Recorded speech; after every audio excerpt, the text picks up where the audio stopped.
Permettez-moi juste de boire un petit coup avant de commencer. Ok. Alors imaginez la situation suivante. Nous sommes un vendredi soir et vous êtes en train de vous promener en ville, dans la ville la plus proche. Vous avez eu une longue journée et vous défendez les couleurs de l'entreprise avec laquelle vous collaborez. Vous avez fait des rendez-vous, il y a des gens qui ont dit oui, il y a des gens qui ont dit non. Alors vous entendez cette phrase qu'on vous a martelée, qui consiste à croire que c'est pas grave, certains diront oui, certains diront non, et alors, au suivant, tu peux rien y faire. Et cette phrase vous obsède, et la journée en fait, elle n'a pas été spécialement bonne. Hein, il y a des journées comme ça où, voilà, on ne sait pas pourquoi, les choses vont moins bien. Et donc, vous êtes sur une artère, bien éclairée, bien illuminée et tout. Vous êtes absorbé par vos pensées. Et à un moment donné, il y a un homme qui surgit comme ça de l'ombre. Il vient voilà, de l'intérieur d'une porte. Là, il était là sur le côté. Et l'homme, il est bizarre. Il est assez bizarre. Voici une illustration de cet homme. Ok? Bon, là, la photo est prise dans son intimité, bien entendu. Une photo qui nous permet de comprendre en quoi consistent ses passions. Et cet homme arrive habillé devant vous, bien entendu, et il vous aborde et il vous dit bonsoir. Vous dites bonsoir. Vous dites je vois que vous êtes habillé plutôt business. Je suis moi-même dans les affaires. Tenez, voilà ma carte de visite. Je développe une super opportunité. Contactez-moi. C'est vraiment un truc pour vous. Et par politesse, de peur de créer des problèmes, vous prenez la carte, vous remerciez aimablement ce brave homme et vous poursuivez votre chemin. Vous êtes presque rassuré qu'il vous en ait dit si peu. Vous êtes presque rassuré qu'il vous lâche après si peu de temps. Et vous arrivez au coin de la rue, et là il y a une brasserie qui fait le coin, une jolie brasserie. La chaleur a l'air d'être agréable à l'intérieur de cette brasserie-là. Et juste à côté de la porte de cette brasserie, il y a une poubelle. Et là, vous prenez la carte de visite de l'homme que vous venez de croiser, vous la déchirez sans même y jeter un œil, et hop, vous la jetez dans la poubelle. Et vous vous installez à l'intérieur de la taverne, une taverne assez cosy, assez chic, la première fois que vous y allez. Et vous installez, toujours absorbé dans vos pensées, le serveur vient près de vous, vous demande ce qu'il peut vous servir, et vous optez pour un café, tout ce qu'il y a de plus banal. Et vous êtes toujours absorbé dans vos pensées. Vous réfléchissez à tous ces prospects que vous avez croisés aujourd'hui, vous repensez à ceux qui vous ont dit oui, ça vous met du baume au cœur, et vous repensez à tous ceux qui vous ont dit non. Et là, vous commencez à vous inquiéter, vous vous demandez si vous avez choisi la bonne opportunité, vous vous demandez si vos produits ne sont pas trop chers, vous vous demandez si le plan de rémunération n'est pas trop compliqué. Bref, vous vous posez plein de questions.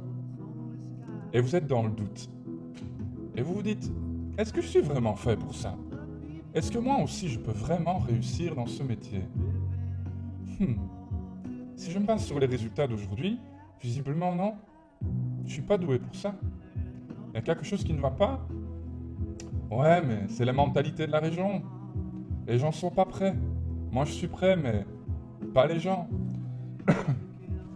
Ouais, ça pourrait être quoi d'autre? Ah, il y a vos pensées qui divaguent comme ça. Et vous sirotez votre petit café, voilà. Et au moment où vous posez la tasse, vous tournez la tête, et là vous voyez assis à la table, juste à côté de vous. Vous ne l'aviez pas remarqué jusqu'à présent, tellement vous étiez absorbé par vos pensées. Il y a un type, vous avez l'impression que vous le connaissez. Il a fière allure, il est très distingué, et vous seriez prêt à jurer que vous connaissez cet homme-là. Et il se tourne vers vous, il voit que vous le regardez, et il vous sourit, et il vous fait santé. Et vous dites santé. Et vous retournez dans vos pensées, et là petit à petit, les prospects de la journée, les interrogations, les doutes, tout ça laisse place à une question. Mais qui est cet homme?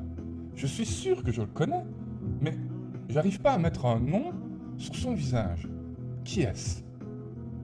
Et là, à un moment donné, vous avez un flash. Dans un éclair, vous avez reconnu cet homme d'affaires qui est à côté de vous. C'est Bill Gates. C'est Bill Gates lui-même qui se trouve à la table juste à côté de vous, qui vous a salué et qui vous a fait santé.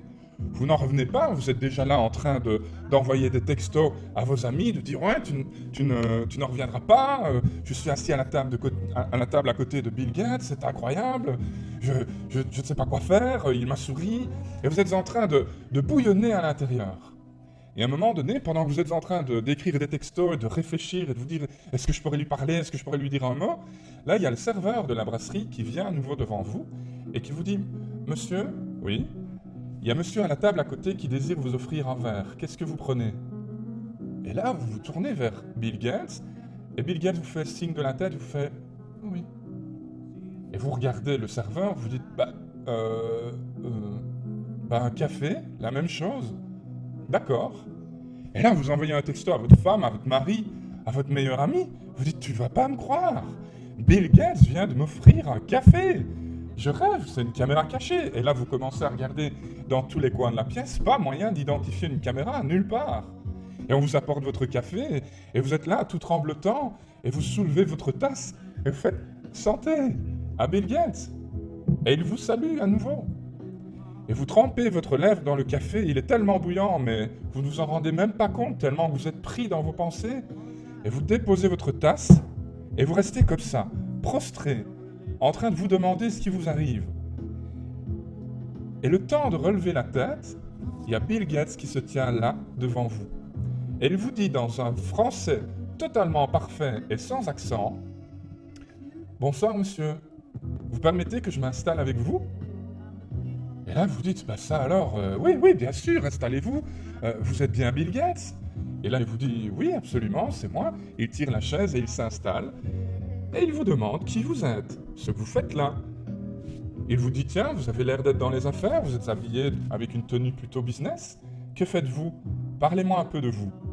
Et vous vous retrouvez comme ça, pendant de longues minutes, comme dans un rêve, en conversation avec Bill Gates, l'homme le plus riche de la planète. L'homme qui a réussi à un niveau jamais égalé avant lui. Et pendant 15 minutes, 20 minutes, vous ne savez pas, le temps est suspendu. Et Bill Gates s'intéresse à vous.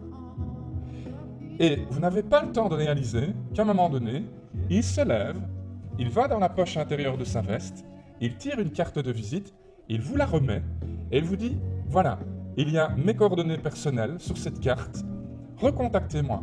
Je suis dans la région pour affaires, on est en train de développer quelque chose de totalement novateur, et peut-être que vous seriez le genre d'individu, le genre de personnalité qui pourrait vraiment nous aider. Merci infiniment pour cet agréable moment, passez une excellente soirée, et j'attends votre appel. Et Bill Gates s'en va. Et là, vous dites, non, c'est pas possible, j'ai rêvé. Et là, vous prenez la carte de visite de Bill Gates, elle est on ne peut plus simple. Il est écrit Bill Gates, fondateur de Microsoft, son numéro de portable et son adresse email personnelle. Vous retournez la carte dans tous les sens, c'est tout. Il n'y a rien d'autre. Et donc ça vous ramène au flash de cet après-midi, sur comment créer une carte de visite vraiment efficace. Et là, vous prenez votre téléphone et vous appelez votre meilleur ami. Et vous lui expliquez toute la scène. Et votre meilleur ami, il est complètement enthousiaste. Il est complètement surexcité. Et il vous dit, mais vas-y, fais quelque chose, saisis ta chance. Tu te rends compte? Tu viens de parler avec Bill Gates qui t'a donné sa carte de visite et qui te demande de le rappeler. Il va certainement faire quelque chose d'énorme. Rappelle-le. Et pendant tout le week-end, vous tenez la carte de visite de Bill Gates en main et vous n'osez pas l'appeler. Mais vous échafaudez toute une série de plans. Vous avez été tellement impressionné que vous n'arrivez pas à mettre vos pensées dans l'ordre. Vous avez l'impression d'avoir gagné à l'euro-million, mais vous avez peur de gâcher votre chance. Alors vous réfléchissez de mieux en mieux, au fur et à mesure que le week-end s'écoule. Et au soir du dimanche, vous êtes en train de manger avec votre femme, et là vous dites « Je sais ce que je dois faire. Demain matin, à la première heure, je téléphone à la banque et je demande quelle est ma capacité d'emprunt. Je vais lever de l'argent, je vais emprunter de l'argent, et je vais contacter Bill Gates parce que je suis certain que s'il veut que je fasse une affaire avec lui, il faudra investir. Je veux être actionnaire, donc je vais mettre tout l'argent que j'ai. S'il faut, chou, on va vendre la maison. S'il faut, on va emprunter un papa et un maman. S'il faut, on fera ce qu'il faudra, mais peu importe, on mettra tout l'argent qu'on pourra. Et votre femme est plutôt d'accord avec vous. Et le lendemain matin, vous téléphonez à la banque, Et dans l'après-midi, vous recevez la réponse. La somme que vous pouvez emprunter, c'est 30 000 euros. Alors vous êtes à la fois enthousiaste et un petit peu déconfit. Vous vous dites 30 000 euros, mais qu'est-ce que c'est pour Bill Gates? Mais en même temps, 30 000 euros, c'est quand même une jolie somme pour investir au début d'une nouvelle entreprise. Et là, vous allez recontacter Bill Gates. Et Bill Gates se souvient de vous. Et il vous fixe rendez-vous, il vous explique rien par téléphone, et il vous fixe rendez-vous à la même brasserie, le soir même. Ce soir-là, pourtant, vous aviez des rendez-vous, vous aviez une journée déjà chargée, mais tout d'un coup, vous reportez tout, vous annulez ce qu'il faut, et vous vous libérez pour pouvoir honorer le rendez-vous avec Bill Gates. Dans l'après-midi, vous passez dans une rue commerçante où il y a de jolis magasins, où vous pouvez vous faire tailler un très très beau costume, acheter de nouvelles chaussures, une nouvelle cravate. Vous sortez de là, vous êtes pimpant, vous passez par chez le coiffeur, super coupe, vous êtes impeccable. Et 15 minutes avant l'heure du rendez-vous, vous êtes déjà à la brasserie et vous trépignez d'impatience. Et enfin, Bill Gates arrive devant vous. Et il vous dit « Ah, bonsoir Pierre, quel plaisir de vous voir. J'ai beaucoup pensé à vous pendant ce week-end. Vraiment, vous êtes quelqu'un de très intéressant. Je suis sûr que vous avez beaucoup de qualités qui pourraient nous être utiles. » Et là, vous n'en revenez pas. Vous transpirez. Dans votre dos, il y a un fleuve. Vous ne tenez plus en place. Vous vous dites « ça y est. Là, il ne faut vraiment pas déconner. Cette fois, c'est la chance qui passe. Cette fois, je peux moi aussi connaître une réussite complètement hors norme. Cette fois, je vais peut-être être l'associé de Bill Gates. » Et là, Bill Gates vous dit « Voilà, je collabore avec une société qui s'appelle la Société Merveilleuse. Elle développe un concept assez incroyable dans le marketing relationnel. Et nous sommes en train de distribuer un produit qui est le produit merveilleux.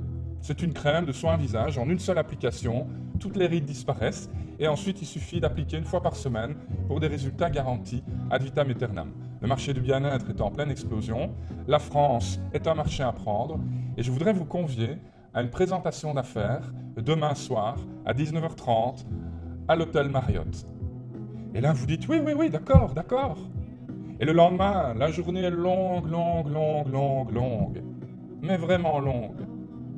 Et enfin, il est 19h30, enfin, vous êtes au Marriott.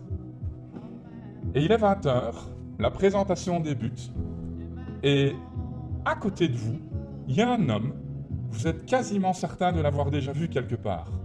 Et cet homme, le voici. Cet homme, c'est l'homme bizarre que vous aviez croisé quelques instants avant de vous arrêter dans cette fameuse brasserie où vous avez rencontré Bill Gates. Et là, tout à coup, vous comprenez que cet homme étrange et Bill Gates, lorsqu'ils vous ont donné leur carte, ils vous proposaient exactement la même opportunité. L'opportunité merveilleuse qui distribue le produit merveilleux et qui ouvre sur la France, ou sur le Canada, la Belgique ou la Suisse. Réfléchissez maintenant à la morale de cette histoire. Dans notre métier, qu'est-ce que nous vendons ?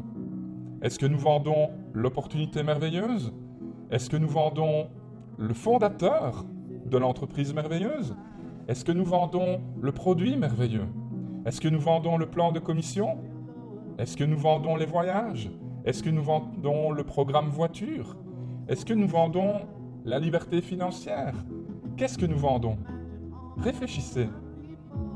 Est-ce que, par hasard, tout ça n'aurait aucun rapport avec ce que nous vendons réellement ? Réfléchissez à ça. Pourquoi avez-vous refusé l'opportunité merveilleuse à cet homme ? Et pourquoi, en un instant, vous étiez prêt à vendre votre maison, à contracter un emprunt, à emprunter de l'argent à vos amis et à vous lancer sans même savoir de quoi il s'agissait ? Quelle est la différence entre Monsieur Bizarre et Bill Gates ? Réfléchissez à la morale. Comprenez que le secret pour réussir dans notre métier, c'est le développement de nos compétences. Qui nous devenons, comment nous inspirons, ce que nous représentons. Quel est l'impact que nous avons sur les gens ? Quelle est la réputation que nous développons ? Quelle est la première impression que nous donnons ? Tout ça sont les vrais facteurs de décision de tous vos prospects. Tous sans exception. Tous se sont lancés avec vous, pour vous. Et tous ceux qui ont dit non à cause de vous. À cause de ce qui est sorti de votre bouche, à cause de ce qui tourne dans votre tête, à cause de votre manière d'être, à cause de qui vous êtes. Et si vous voulez à un moment donné connaître un succès extraordinaire, un succès auquel vous n'auriez jamais osé rêver, alors vous devez devenir la personne que vous rêveriez de rencontrer. Alors bien entendu, dans cette histoire, il y a deux extrêmes. Il y a l'homme bizarre et il y a Bill Gates. C'est les deux extrêmes d'une échelle. Et nous, vous, moi, tous les Français, tous les Belges, tous les Suisses, tous les Canadiens, on se trouve quelque part au milieu de cette échelle. Et il ne tient qu'à nous de faire le choix d'aller dans le sens de Monsieur Bizarre ou d'aller dans le sens de Bill Gates. Personnellement, j'ai fait mon choix depuis longtemps. Et ça passe par l'acquisition d'une bibliothèque vraiment bien remplie.